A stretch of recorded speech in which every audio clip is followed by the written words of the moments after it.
ঈদের পরই বিভিন্ন প্রতিষ্ঠান থেকে ডাটাবেজ কালেকশন করার মাধ্যমে আমরা বদলির প্রস্তুতি গ্রহণ করব। যুগোপযোগী অথবা বাস্তবসম্মত সেই পদক্ষেপগুলির মাধ্যমে আমরা শিক্ষাকে এমন একটি উচ্চতা নিয়ে যেতে চাই যাতে আমরা বা আমাদের যে শিক্ষা ব্যবস্থা সেটি বৈশ্বিক মানদণ্ডে একটি স্ট্যান্ডার্ডে থাকে।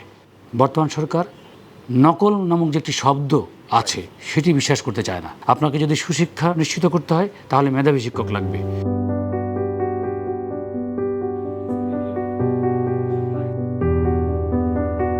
আসলে আমার পরিকল্পনার চেয়ে আমার পরামর্শটাই মনে হয় শ্রেয়। পরিকল্পনা যা কিছু অনুমোদন সেগুলি শিক্ষা মন্ত্রণালয় সরকার করবেন।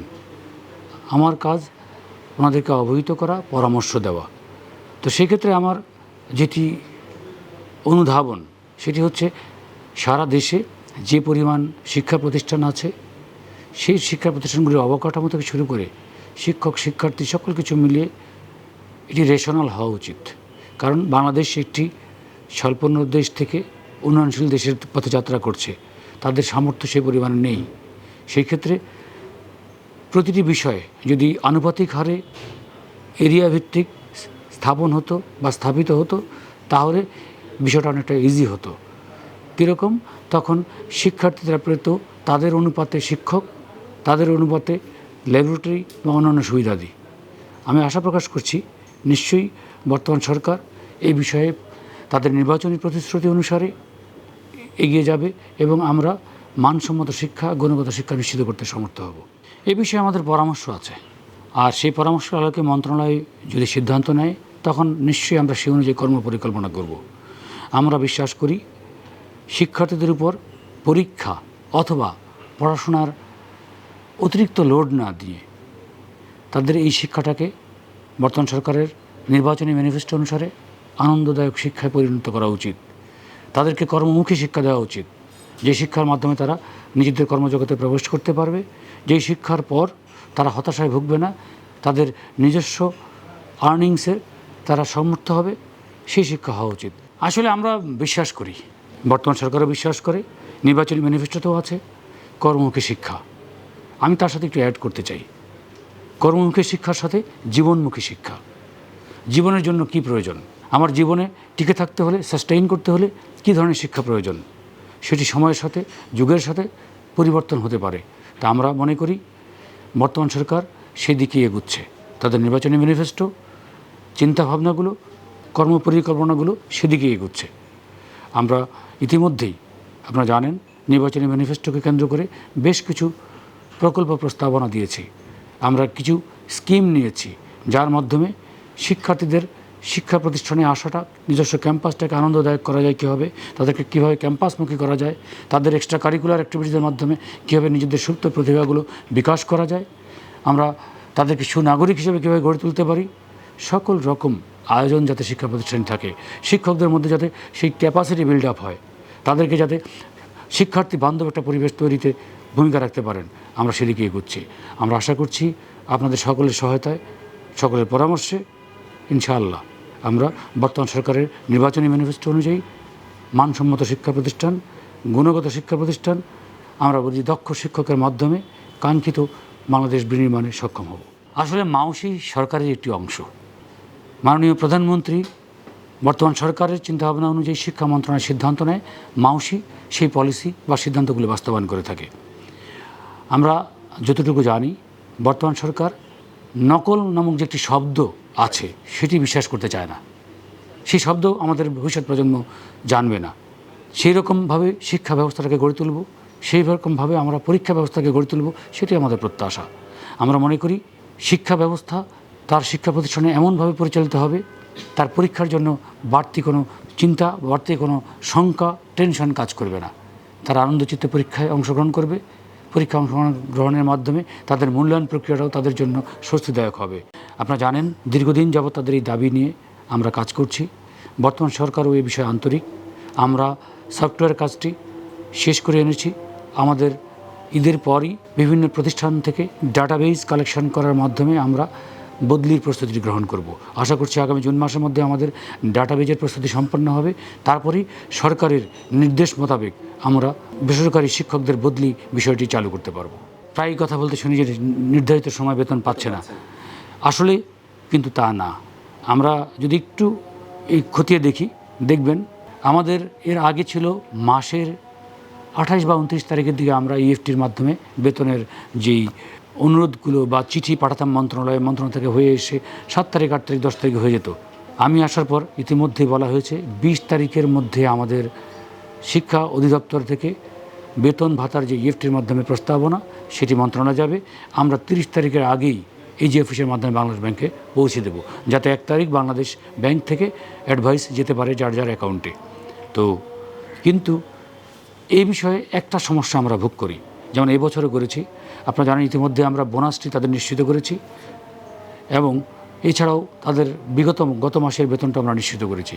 কিন্তু দেখা গেছে নির্ধারিত যে সময় থাকে সেই সময়ের মধ্যে একটি উল্লেখযোগ্য শিক্ষা প্রতিষ্ঠানের অংশ তারা তাদের তথ্যাবলী ডাটাবেজে সাবমিট করতে পারে না। সেজন্য আমরা কি করি, তাদের জন্য একটু সহৃদয় হয়ে দিন বৃদ্ধি করি। দিন বৃদ্ধি করতে করতে 3-4 দিন 5 দিন 7 দিন ওদের জন্য বৃদ্ধি করা হয়। পরবর্তী দেখা যায় এটার দায়ভারটা আমাদের নিতে হয়। এই বছর ইতিমধ্যে আমাদের বেতন বোনাস, গত মাসের বেতন ভাতা সব চলে গেছে। কারণটা কি, আমি যখন দেখলাম এই মাসের বোনাসের ক্ষেত্রে তারা নির্দিষ্ট সময়ের যেদিন ছিল সেদিন 8,000 প্রতিষ্ঠান তখনও সাবমিট করেনি। আমি একটা নোটিশ করেছি সাথে সাথে যে আগামীকালের মধ্যে আপনারা আপনাদের সাবমিট করবেন, অন্যথায় এর দায়ভার আপনারা নেবেন। আমার উল্লেখযোগ্য প্রতিষ্ঠান ওই পরদিনই সাবমিট করেছে, যদিও কিছু বাকি আছে এখনও। তো আমি আর দেরি করিনি, পরদিনই সেটাকে প্রসেস করে মন্ত্রণালয়ে প্রস্তাবনা পাঠিয়ে দিয়েছি এবং আপনারা জেনে থাকবেন আজকে সকলের অ্যাকাউন্টে টাকা চলে গেছে। ধন্যবাদ। এটি গুরুত্বপূর্ণ প্রশ্ন, একটি কৌশলগত প্রশ্ন। আমরা আসলে শিক্ষক কীরকম চাই? আপনারা জানেন বর্তমান গণতান্ত্রিক সরকারের নির্বাচিত মাননীয় প্রধানমন্ত্রী জনাব তারেক রহমানের নেতৃত্বে নির্বাচনী ম্যানিফেস্টোর একটি গুরুত্বপূর্ণ উপাদান হচ্ছে সুশিক্ষায় মেধাবী শিক্ষক। আপনাকে যদি সুশিক্ষা নিশ্চিত করতে হয় তাহলে মেধাবী শিক্ষক লাগবে, আর মেধাবী শিক্ষক চাইলে তার জন্য সুবিধাদি নিশ্চিত করতে হবে, যথাযোগ্য সুবিধাদি নিশ্চিত করতে হবে। আমরা শিক্ষকতা পেশায় তরুণ প্রজন্মকে আকৃষ্ট করতে হবে। তার জন্য যেই তাদের সুবিধা দরকার, তার মর্যাদা দরকার, সামাজিক এবং আর্থসামাজিক মর্যাদা বৃদ্ধি দরকার, সেগুলো থেকে অবশ্যই মনোযোগ দেওয়া দরকার। সেক্ষেত্রে আমরা মনে করি শুধু বেসরকারি শিক্ষক নয়, সকল পর্যায়ের শিক্ষকেরই একটি সামাজিক অবস্থান থাকা উচিত। তার আর্থসামাজিক অবস্থা যাতে এমন হয় সে অপরের মুখাপেক্ষ যাতে না হয়, সে যাতে তার মর্যাদা নিয়ে কাজ করতে পারে, সে যাতে তার অবস্থানটুকু নিশ্চিত করে নিজেদেরকে শিক্ষকতা পেশায় আরও অধিকতর মনোযোগী হতে পারে। আপনারা খেয়াল করে দেখবেন হয়তোবা বঞ্চনার শিকার বা যা মনে করছেন বেসরকারি শিক্ষকদের বেলায় আছে। আপনি সরকারি শিক্ষকদের বেলায় যান, প্রাথমিক শিক্ষকদের বেলায় যান, অন্যান্য পর্যায়ের শিক্ষকদের, তাদের মধ্যে দেখবেন হতাশা কাজ করে। কারণ তারা বলে আমরা তো, বিশেষ করে যারা কম্পিটিটিভ পরীক্ষার মাধ্যমে আসে, তারা বলে আমরা কম্পিটিটিভ পরীক্ষার মাধ্যমে নিজেদেরকে যোগ্য প্রমাণ করে শিক্ষকতা পেশায় এসেছি। তাহলে আমাদের যেই ডেডিকেশন থাকা উচিত সেই ডেডিকেশন দিতে হলে আমাদের তো সামাজিক অবস্থান, আর্থিক অবস্থান নিশ্চিত করতে হবে। আমরা আসলে রাষ্ট্রীয় বর্তমান কাঠামোতে সেটা হয়তো করতে পারি নাই, কিন্তু মাননীয় প্রধানমন্ত্রী জনাব তারেক রহমান তার নির্বাচনী ম্যানিফেস্টোতে শিক্ষকদের জন্য অনেকগুলো নির্বাচনী অঙ্গীকার রেখেছেন। সুশিক্ষায় মেধাবী শিক্ষক শুরু করে শিক্ষকদের প্রশিক্ষণ, যে উন্নত যারা দেশ আছে সেই দেশগুলোর বিভিন্ন প্রতিষ্ঠানের সাথে টিচার্স স্টুডেন্ট এক্সচেঞ্জ প্রোগ্রাম, নানাবিধ কর্মসূচি রেখেছেন। আমরা বিশ্বাস করি আগামী দিনে শিক্ষকদের তাদের কোয়ালিটি বৃদ্ধি করে প্রতিটি শিক্ষা প্রতিষ্ঠানে যথাযোগ্য মর্যাদা সম্পন্ন শিক্ষক নিয়োগের মাধ্যমে গুণগত শিক্ষা নিশ্চিত করতে আমরা সক্ষম হব। তবে যে প্রশ্নটি আপনি করেছেন সেই প্রশ্নে ফিরে আসি। আমরা আসলে রাষ্ট্রের যেই ক্ষমতাটুকু, রাষ্ট্রের যেই সক্ষমতা সেটিও বিবেচনা করা দরকার। আমরা প্রয়োজনে শিক্ষা প্রতিষ্ঠান কতটুকু হওয়া উচিত এই রাষ্ট্রের জন্য, শিক্ষার্থী শিক্ষক রেশিও কী হওয়া উচিত, অবকাঠামো কী কী থাকা উচিত, আসলেই অনেক ক্ষেত্রে অনেক শিক্ষা প্রতিষ্ঠান প্রয়োজন আছে কি না। অনেক ক্ষেত্রে দেখা যায় যে আমরা শিক্ষার্থী এবং শিক্ষক রেশিওটা খুবই কম, আবার অনেক জায়গায় বেশি। এটিকে একটি রেশনাল পর্যায়ে আনা উচিত। তাহলেই কিন্তু রাষ্ট্র সুষমভাবে তার সক্ষমতার মাধ্যমে সুবিধাদি নিশ্চিত করতে পারবে। আমার মনে হয় আমরা সেই ব্যাপারেও নিজেরা উদ্যোগী হয়ে সকলে মিলে সম্মিলিতভাবে যদি রাষ্ট্রকে সহযোগিতা করি, ইনশাআল্লাহ আমরা বিশ্বাস করি বর্তমান গণতান্ত্রিক সরকার তাদের কাঙ্ক্ষিত লক্ষ্যে নির্বাচিত ম্যানিফেস্টো অনুযায়ী গুণগত মান নিশ্চিত করে মানসম্মত শিক্ষা নিশ্চিত করতে পারবেন। ধন্যবাদ আপনাকে। আসলে এটা শুধু আমার বেলায় না, প্রতিটি মানুষের বেলায় সে তার কর্মজীবনে এমন কিছু করতে যায় যাতে মানুষ তাকে মনে রাখে। এটি আসলে অন্যায় চাওয়া নয়, এটি মনে করি যে আসলে মানুষের একটা ভিতরকার মনের একটা চাহিদা। তো সেই চাহিদা অনুসারে আমি মনে করি আমি আমার অবস্থান থেকে কিছু করতে চাই শিক্ষার জন্য, শিক্ষার্থীর জন্য, শিক্ষকদের জন্য এবং গুণগত মানসম্পন্ন শিক্ষা প্রতিষ্ঠান নিশ্চিত করার জন্য। সে থেকে বা সেই চিন্তা থেকে আমরা যারা শিক্ষার সাথে সংশ্লিষ্ট জন আছে, অংশীজন যারা আছে, তাদের সাথে আমরা শেয়ার করতে চাই তাদের ভাবনাগুলো, আমাদের ভাবনাগুলো। সেখান থেকে যেটি আমাদের জন্য সর্বোত্তম বা যুগোপযোগী অথবা বাস্তবসম্মত, সেই পদক্ষেপগুলির মাধ্যমে আমরা শিক্ষাকে এমন একটি উচ্চতা নিয়ে যেতে চাই যাতে আমরা বা আমাদের যে শিক্ষা ব্যবস্থা সেটি বৈশ্বিক মানদণ্ডে একটি স্ট্যান্ডার্ডে থাকে। আমাদের ইচ্ছা আছে কারিকুলাম থেকে শুরু করে শিক্ষা প্রতিষ্ঠান ব্যবস্থাপনা, ক্লাসরুম ব্যবস্থাপনা, শিক্ষার্থী, শিক্ষক, অভিভাবক যে আন্তঃসম্পর্ক এবং সকল বিষয়ে আমরা একটা হোল স্কুল অ্যাপ্রোচ নিয়ে কাজ করার এবং যার মাধ্যমে এই শিক্ষা প্রতিষ্ঠানগুলো আন্তর্জাতিক পরিমণ্ডল তাদের অবস্থানগুলো তুলে ধরতে পারে, এখান থেকে আগামী দিনের হিউম্যান রিসোর্সেস তৈরি করতে পারে।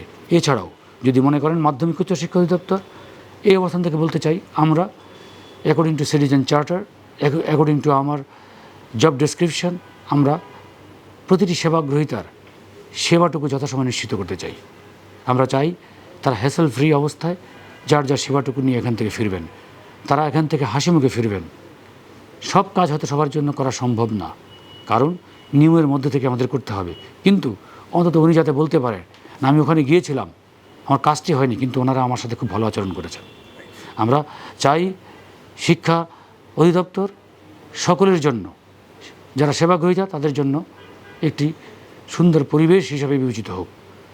এবং আমরা আবারও বলতে চাই এই প্রতিষ্ঠান যারা শিক্ষা সংশ্লিষ্ট আছেন, শিক্ষার্থী, শিক্ষক থেকে শুরু করে সকলের জন্য, সকলেরই এটি একটি নিজস্ব প্রতিষ্ঠান।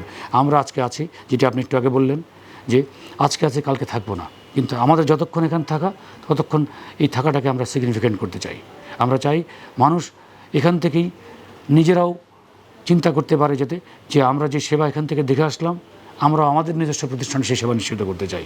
সকলে মিলেই আগামী দিনের স্বপ্নের বাংলাদেশ, আমাদের কাঙ্ক্ষিত বাংলাদেশ গড়তে চাই।